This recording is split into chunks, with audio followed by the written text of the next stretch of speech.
চলো আজকে আমরা ক্যালেন্ডার তৈরি করা দেখব। হ্যাঁ, হাউ টু ক্রিয়েট ক্যালেন্ডার, কীভাবে আমরা এক্সেলে ক্যালেন্ডার করব। প্রথম আমরা এখানে একটা হেডিং দিয়ে দিতে পারি, একটা সেলে পরিণত করে।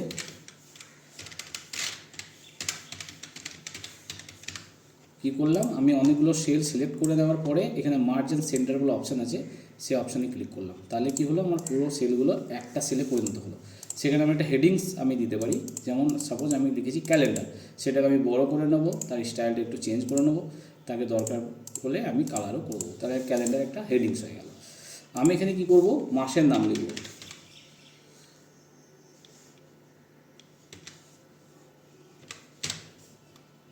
জানুয়ারি। এখানে কী করবো, সানডে। সানডে লেখার পরে, সানডে টাইপ করার পরে আমরা দেখতে পাচ্ছি এখানে একটা ডট আছে। সেই ডটটাতে মাউস নিয়ে যাওয়ার পর আমি ড্র্যাগ করব নিচের দিকে, স্যাটারডে পর্যন্ত আমরা নিয়ে নেব, সানডে টু স্যাটারডে। এবার আমি 1 2 3 এভাবে করে আমরা নাম্বার দিয়ে দেবো। দেওয়ার পরে প্রত্যেক পুরোটা সেলগুলোকে সিলেক্ট করে দেবো যেগুলোতে আমার নাম্বার দেওয়া আছে। এখানে ডট অপশানটায় গিয়ে আমি আবার আপগ্রেড উপর দিকে টেনে দেবো। উপর দিকে টানলে দেখছি আমরা দেখে মাইনাসে নিয়ে নিয়েছে। ও এটাকে কেন করছি, আমাদের 7টা দিন যেন সিলেকশান থাকে এবং তাতে কিছু নাম্বারিং আমাদের থাকতে হবে।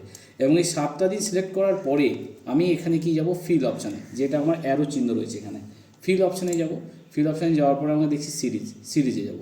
সিরিজে যাওয়ার পর আমরা এখানে করব কি, রোজ করব, কারণ হচ্ছে আমরা রো ওয়াইজ আমরা দেখতে চাইছি।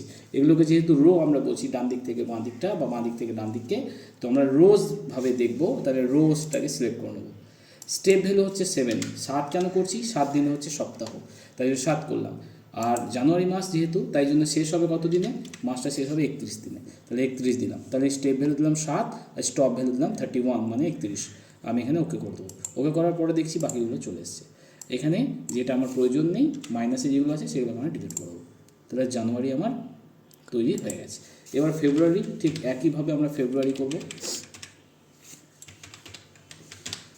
সানডে, আবার আমি ট্র্যাক করে নেবো নিচের দিকে, একইভাবে 7 দিন সিলেক্ট করার পরে আমরা দেখতে পাচ্ছি আমার শেষ হয়েছে কবে, ফ্রাইডেতে 31 দিন শেষ হয়েছে, স্যাটারডেতে 1 হবে। এবং আমরা যখন এটাকে উপর দিকে টানবো তো সবগুলো 1 হয়ে যাচ্ছে, কিন্তু আমার কী করতে হবে, সিকোয়েন্সলি আসতে হবে। তো তাই জন্য কী করবো, 1-এর নিচে যেহেতু আমার কোনো সংখ্যা দেওয়ার জায়গা নেই, তাই জন্য উপরে আমি কী করবো, 1-এর আগে 0 বসাবো এবং দুটি সেলকে সিলেক্ট করে নেবো এবং আমি এই ডটে গিয়ে আপার ড্র্যাগ করে দেবো। তাহলে আমার 7টা দিন চলে আসবে। আবার আমি ফিলে যাব, সিরিজে যাব এবং রোজ করব, আর এখানে করব 7 দিনে 1 সপ্তাহ, এখানে করব 28 দিনে 1 মাস, ওকে করব। তাহলে আমার বাকিটা চলে আসবে।